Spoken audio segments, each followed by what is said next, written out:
as it was landing on a runway. Just moments ago, we got an update from Canadian officials who praised emergency crews and the flight attendants for their very quick response. 80 people were on board that Delta Airlines jet, and incredibly, all of them survived.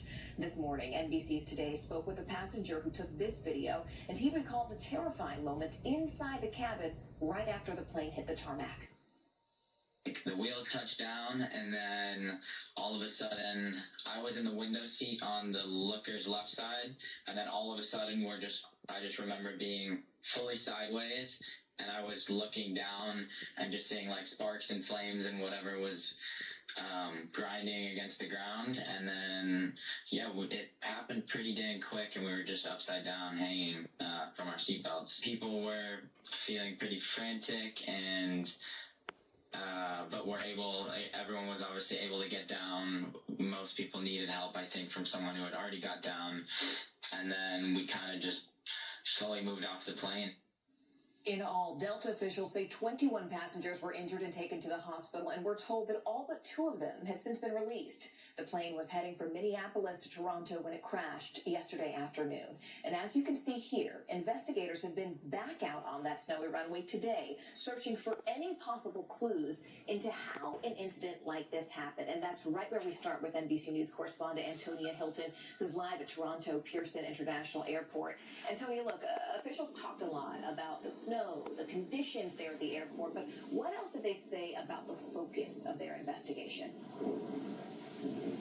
Well, Morgan, it's clear from this presser that a lot of this investigation is going to take place right on that tarmac. The plane is still going to be there, it sounds like, for about 48 hours, and it's going to involve a look at the weather. Reporter after reporter asked probing questions to try to get a better understanding of what element wind, snow, and just the freezing temperatures here could have played in all of this. But they were very careful to not speculate. We heard that time and time again from the officials that spoke, that they didn't want to engage in theories, that they wanted to allow the officials, which, this is a multinational investigation now, including U.S. authorities who have gotten here on the grounds, and to give them time to do their assessments before they speak confidently. But what we did notice, that there seems to be a bit of a disagreement between what the fire service says, which was that they described the tarmac as dry, and then what the weather service says, which is that there were 40-mile-per-hour wind gusts, -2-degree wind chill,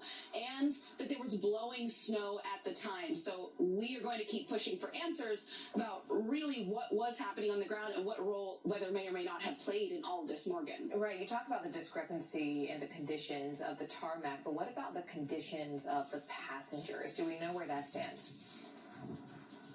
We do. So we know that 21 people were transported to local area hospitals, 19 released this morning. And the officials this morning said that none of them are facing life-threatening injuries at this stage. And the vast majority of them are out I'm happy of everyone is hospitals and okay. clinic facilities here. Oh, God. But look, what they also described is the need for mental health care. In some cases, what first responders were responding to was just the anxiety and confusion that people were facing yesterday here on the ground. And then there were people who experienced back sprains, head injuries. People were turned upside down on that flight. You can only imagine what it's like to get out of your seat at that stage. Take a listen to one first responder describing the scene there. We were prepared for this event, as extreme as it was, and our men and women, not only in policing but across all the first responder services, did a tremendous job, and in my mind, no doubt saved lives. What's very clear from the pressers and the several agencies we heard from today was that it was really the first responders and the crew and their ability to stay calm that made sure that people were safe and that everyone came out alive, Morgan. Thanks to Antonia Hilton for getting there to the scene so quickly. Antonia, thank you. I do want to go ahead and bring in Captain John Cox. He's a former commercial airline pilot and an NBC News aviation analyst. Captain John, considering what we've just heard and the videos and the new angles we've now seen, what do you think, in your expert opinion, happened here? Well, I think it's early, so there's a lot more questions still than answers. It appears that the airplane was on a normal approach.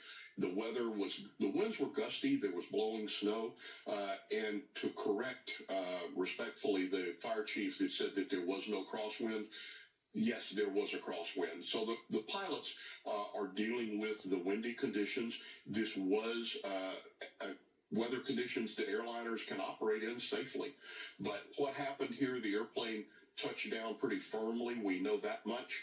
That's going to be questions that the crew will be asked by the investigators within the next few days, and that the flight data recorder will give us specific information about how hard the airplane touched down. So these are questions that are going to be central. Why did that wing come off? What generated the force that broke that right wing? Those I are don't the know kinds of about you, questions but that for the me who investigators have are a gonna flight ask. next And week, Captain, I guess I'm the big question scared. for me